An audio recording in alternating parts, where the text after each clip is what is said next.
Hello, this is Old Nile, and this might be a familiar sight to you, albeit a bit different from what we may have seen in XCOM. You're currently seeing XCOM 2, which came out, I think, in January, so it has been some time. And, well, concerning the game itself, I can say that it is, well, pretty much, it's as good as XCOM 1. It hasn't degraded. In fact, I think it has improved in a lot of ways. It has a lot more depth to it, and, well, it also increased in difficulty, I think, because when you start a new game, I mean, that's a big indication. When you start a new game, normal mode is now called veteran, and there are 2 more difficulty levels above that.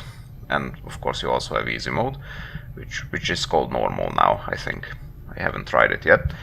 And you still have Iron Man mode, which means that you cannot reload saves. So if someone dies, then they are dead for good. And there's just a bunch more stuff, but more on that later when we actually do stuff. Now, why have I returned to XCOM 2? What might be the reason? Well, of course, we have to resurrect one of our elite teams that I have introduced in XCOM 1, and we have the perfect opportunity to do so because we have a council mission. We have to rescue a VIP from an advent cell. And I have a phone call, I'll be right back. Okay, that's taken care of. At least I muted it this time, so we can say that I'm semi-professional when it comes to recording videos. So, like I said, we have to rescue this VIP from an advent cell. Speaking of advent, what happened in XCOM 2 is that basically the victory that we achieved in XCOM 1 didn't happen. And as such, the aliens took over the whole planet. Earth is under alien control. Basically, people are enslaved. The governments of, different areas of Earth are basically puppets of the aliens. So it's pretty sinister and pretty bleak, but at least there are some elements of resistance around Earth. The nucleus, if you will, of which is, well, basically us. You, as a player, the commander, who basically flies around in a scavenged alien ship called the Avenger. And you have your old friends, some of your old friends at least. There's Central, who was like the Central Intelligence guy, who in the green sweater, who was basically your second in command. And there's also Shen, the engineer from XCOM 1. Shen's daughter is in this game. She's our engineer this time. And there is also a scientist called Tygan. So basically that's our team. We also have, other engineers and scientists who help you improve your, technology and build all these technology. So, theory and practice. And as such, this way you can create a badass little army from all these various soldiers who volunteer for a fee, of course, to fight back against the aliens. So, current objective, rescue the VIP from the advent cell. Let's launch the mission. YouTube squad has returned. Now, I'm assuming that the developers, after seeing, what people liked in XCOM 1, realized that customizing your soldiers was a big favorite. It was a thing people cared about in XCOM 1. I mean, I assume in XCOM, the original XCOM, UFO Defense. But although that being said, you could just change the names of the soldiers, and that's pretty much it. You couldn't go into a lot of details when it came to their appearance. But here, it's crazy. I mean, just not even sure, just show anyone really. Just briefly, because obviously this is not like a what is XCOM 2 video. It's just a brief look at how many things you can change. Like you can give your guys props, different types of things, weapon patterns, face paint. Not even sure if that could be a mod, but not sure. Tattoos, different scars, the colors of your armor. I mean, that was in XCOM 1 too, but here there are even many more options, like the usual stuff: facial features, facial hair, your hair. That you can change the voice as well. That's cool. And the attitude, which is, well, basically it only matters here when you're just looking at your guys, but you can change it to, you know, to reflect their demeanor, if you will. And another thing was that they improved here, which wasn't in XCOM 1, is upgrading your weapons. So basically this is like the second tier shotgun. It's a magnetic weapon. But what you can do here is that you can collect stuff that the aliens and, well, basically all your enemies have a chance of dropping. And most of these things are weapon mods.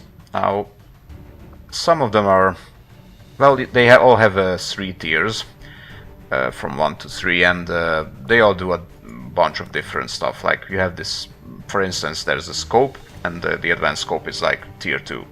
So that means that, well, each tier means that you will have 5, your aim will be 5% better. So the advanced one does 10%. So you can put all these different things on your weapons and you can tweak them. I mean, you can even build strategies around this stuff. For instance, there is, I think it's this stock. So if you put a stock on a weapon, it means that even if you miss a shot, it will cause a certain amount of damage depending on the tier of the weapon mod, the stock. And so effectively, if you have like the best stock available, which does 3 damage even if you miss, that means that you can instantly get rid of 100% of the, you know, the weakest soldiers, weakest advanced soldiers who have 3 health. So it's a granted kill when it comes to weaker enemies. That's crazy. And you can have like personal combat stims too. Matt Skills has like one that gives him 14 plus 14 dodge ability, which is pretty great. And, well, concerning the classes, you still have 4 base classes plus the psionic guy.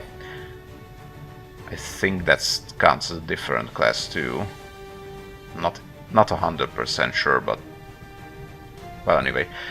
So, well, you have the standard ones. I mean, all of the classes have been renamed, but you still have the heavy, who is now it's called the Grenadier, which is pretty beast. I mean, you have the heavy machine gun here, but you can also have, well, I mean, Grenadiers also have the grenade launcher, which is pretty handy. You can even give them different types of grenades, so they can shoot those in a pretty far. I mean, and this is just the standard grenade launcher. You can have upgraded versions for that too. You have the sniper, of course. Wario Punk in this case is now a sniper because, well, that's what the game thought he would be best in. But it's random. When your rookies get, you know, the their first what is it, like, words, they are difficult. So like when they first rank up, they get a random skill. But good thing about this game is that you can train your rookies for certain classes if you want to avoid, you know, like one of your favorite characters getting a class that you don't want them to be. So you can do that now, which is pretty cool. And you have instead of the classic assault guy, you have Rangers. Well, they still have shotguns, but they also have a sword, which is a pretty new thing. Basically, it gives them a melee option, which is pretty versatile, and it doesn't use ammo. and the swords can be upgraded too, which is great. And supports are now specialists. Well, apart from healing, which is amplified by this little guy over here, which can be used to heal people from a distance, which is awesome. And they're also hackers, depending. I mean, just like in a previous game, you can have like branching skills here, but it's a bit different. I mean, each of them is like a tree in itself, so you can go either way or just spend one in just go into one of these trees.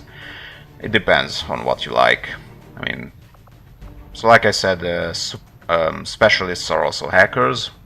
With this ability, Haywire Protocol, you can take control of robotic enemies, which is pretty sweet if you think about it. And that's just a bunch of awesome stuff. I like how the new class system and obviously the character customization stuff works in this game. So let's cut short of all this talk and let's actually rescue this VIP. Hopefully we will succeed. Because the game, like I said, is still pretty hard, but manageable. Sky Ranger deployed. Squad green to deploy. Alright.